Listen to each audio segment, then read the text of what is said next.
वो गन्ने को मशीन के अंदर डालकर उसे निचोड़कर एक ग्लास में नींबू पानी डालकर उसमें गन्ने का जूस भरता था और इस जूस को उसके ग्राहकों को बेचता था।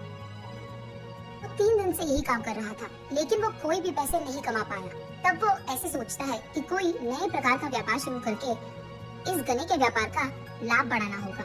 ऐसे सोचते सोचते उसे एक उपाय सोचता है। राजा राम अपने आप में ऐसे सोचता है, इस गर्मी में अगर किसी को गन्ने का जूस पीना भी है तो उनके अपने कामों के बिजी में नहीं पी पाते हैं, और कुछ लोग बस छूट जाने की टेंशन में बस उतरकर पीने नहीं आते हैं। कोल्ड ड्रिंक और लस्सी जैसे बेचा जाता है, वैसे ही अगर गन्ने का जूस भी उनके पास पहुंचाया जाए तो मेरा व्यापार शायद अच्छा चलेगा।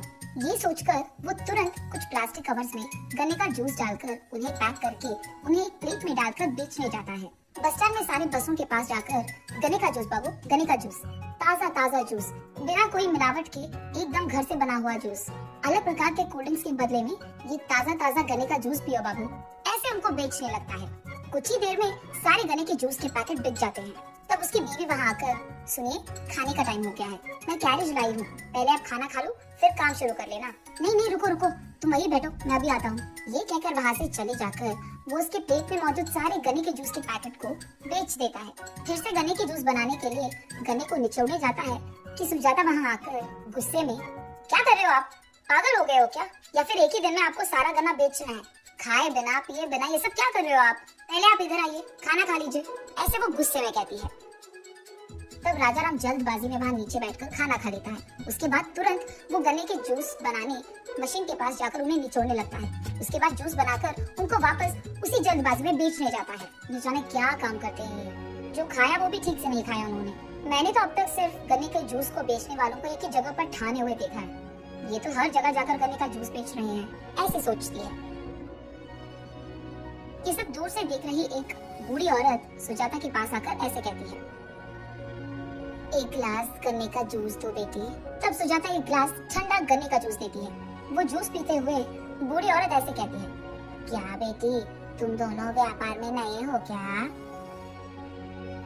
हाँ जी, आपको कैसे पता, हम तो बहुत नए हैं इसमें। मेहनत से काम करोगे ना, सब कुछ आसान बन जाएगा बेटी, ऐसे कहती है बूढ़ी औरत। ये हर रोज यही व्यापार नहीं करते हैं जी, वो देखिए, हाँ वहाँ का गन्ना जब तक खत्म ना हो जाए ये यही काम करते रहेंगे, ऐसे कहती है। उस बूढ़ी औरत को कुछ समझ नहीं आता है, इसीलिए वो थोड़ा आश्चर्यचकित हो जाती है और वो सुजाता की ओर देखने लगती है। ये बहुत लंबी कहानी है जी, ऐसे कहती है सुजाता।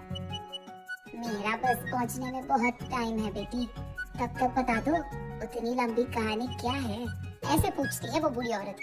हाँ असल में तो हम खेती करते थे, हमारा गाँव ना पास में ही है, हमारे पास बहुत बड़ा जमीन है और हम वहाँ अलग प्रकार के पौधों को उगाते हैं। पिछले साल हम हमारे खेत में गन्ने उगाए थे। जब गन्ना हाथ में आया, हमेशा की तरह हमारे पास मौजूद गन्ने के फैक्ट्री के लोग गन्ने को लेकर उनके पास पहुँचाने के लिए कहा था। मेरा पति भी सारे गन्ने को, वो देखिए, हाँ उस गाड़ी में फैक्ट्री लेके गए। सुनो राजा राम, तुम्हारा सारा लोड ना वहीं पे छोड़कर चले जाओ, सारा लेने के बाद हम तुम्हें कॉल कर देंगे और पैसे भी तभी देंगे। क्या?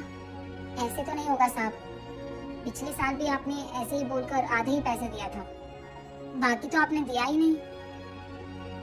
क्यों राजा राम, साउंड कुछ ज्यादा नहीं आ रहा है तुम्हारा? हमारे साथ आपका बर्ताव देखकर तो ऐसे ही बड़ा होगा ना साहब। जिस गाड़ी में मैं गन्ना लाया वो गाड़ी भी आप कह रहे हो कि यही छोड़ दूं मैं, ये तो नाइंसाफी है।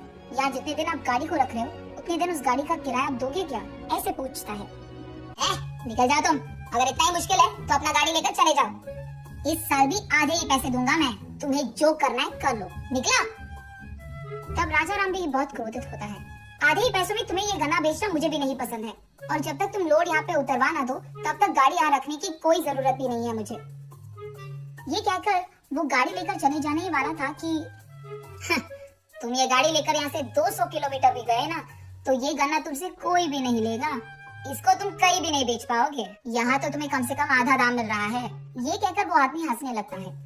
इससे पहले कि ये गन्ना खराब हो जाए, इस हफ्ते के अंदर ही इस सारे गन्ने को मैं बेच दूंगा, और वो भी 50 किलोमीटर के अंदर, ऐसे कहता है राजा राम। क्या इतना गन्ना को तुम अकेले बेचोगे? मजाक लग रहा है क्या? एक किसान के मेहनत पे हंसने वाले तुम जैसे लोगों से मैं क्यों तमाशा करूंगा, अब मैं करके ही दिखाऊंगा, देखते रहना। ये सुनकर क्रोधित दुकान वाला ऐसे कहता है, तो फिर ये भी सुन लो, अगर तुम 50 किलोमीटर के अंदर इस सारे गन्ने को बेच पाए तो जितना पैसे तुम्हें मिलते हैं उसका दुगना मैं तुम्हें दूंगा। ऐसे वो गन्ने के फैक्ट्री का मालिक सबके सामने वचन देता है। ठीक है, फिर दुगना दाम देने के लिए तैयार हो जाओ। ये कहकर गन्ने का लोड लेकर राजाराम वहाँ से चले जाता है। उसके जाने के बाद वो मालिक सबके साथ हंसते हुए ऐसे कहता है देखो उसका घमंड, हफ्ते के अंदर ही मेरे पैरों पे गिर जाएगा और बोलेगा कि यहाँ गन्ना कोई नहीं खरीद रहा है, कम से कम आधा तो दाम दे दो। सुजाता ये सब उस बूढ़ी औरत को बोलकर, तो ये थी वो लंबी कहानी। इसलिए मेरा पति उस सारे गन्ने को बेचने के लिए 3 दिन से बहुत मेहनत कर रहा है। 2 और दिनों में उस सारे गन्ने को हमें बेचना होगा, यही उनका फैसला है। ऐसे कहती है, अच्छों का अच्छा ही होगा, चलो मेरे बस का टाइम हो रहा है बेटी, मैं जा रही हूँ। ऐसे कहती है वो बूढ़ी औरत। ऐसे वो 2 दिनों में उस सारे गन्ने को बेच देता है।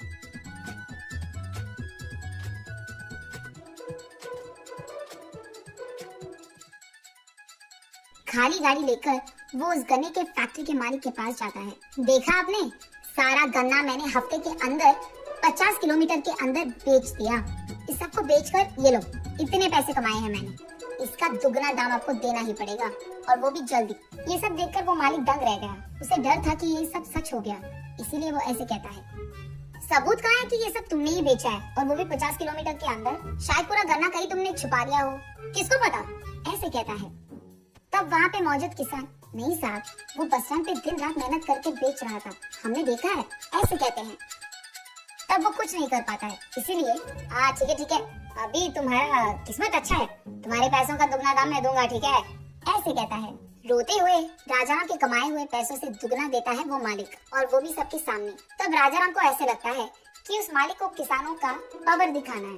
तब वो कहता है, आपका जमीन मैं खरीद लूंगा, दे दो मुझे, अभी के अभी पैसे भी दे दूंगा। तब वो उसके पास मौजूद पैसों से वहाँ पे मौजूद सारे किसानों का खेत खरीद लेता है। तब कुछ न कर पाने के कारण फैक्ट्री का मालिक वहाँ बैठ जाता है। राजाराम पूरा गन्ना लेकर पास में मौजूद शहर जाकर हर एक चौरस्ते में एक एक गन्ने के जूस का डिब्बा लगाकर वहाँ पे लोगों को नौकरी पे भी लगाकर गन्ने के जूस को पैकेटों में बेचता था। बहुत ही जल्द वो बहुत सारा लाभ बनाता है। ऐसे उसने साबित कर दिया था कि अगर एक किसान को कुछ करना है तो वो करके दिखाएगा, और ये भी सबक सिखाता है कि किसानों को कभी नीचा नहीं देखते।